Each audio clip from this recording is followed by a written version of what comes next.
Destiny 2 Revenant Act 1 comes up short for players. Destiny 2 has since switched to episodic content to try and make the game more successful after the latest expansion release failed to sell as well as they had hoped. As a result, Bungie has made the choice to switch up their technique entirely, now making all content released episodic, with 3 episodes being announced by the company. The first episode, Echoes, was released in June, and the second episode, Revenant, is beginning to be released this month. Act 1 of Destiny 2's Revenant has been released, but players quickly find themselves unhappy. Revenant is adding a lot of new content to the game, including updates to Onslaught, as well as new armor and weapons.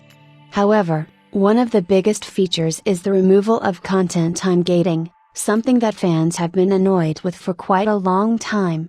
Revenant was released just yesterday, where players get to fight alongside Mithrax and take on Fight Grill, who was one of the major villains in Forsaken, as well as in some other content from Destiny 2. The trailer seemed to be full of excitement and gave the players a lot of hype to work with, but as the content has been released, it seems that players are already disillusioned with what has been released. The whole concept of episodic content for the game was to make it last longer than the expansions did, and so that there would be drawn-out storylines that players would get to progress through at a reasonable speed.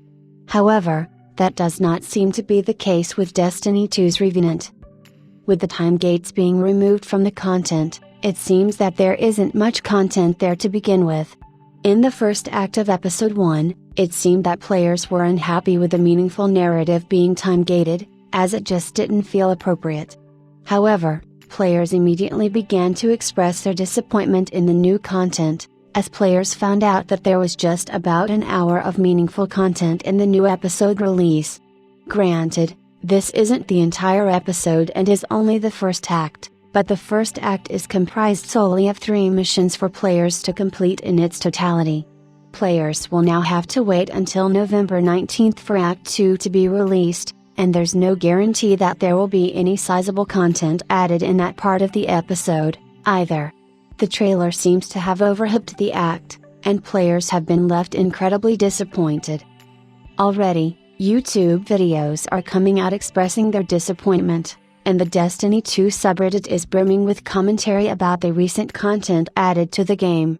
Considering how the final shape performed, the negativity surrounding their new system doesn't seem to be doing Bungie any favors, either.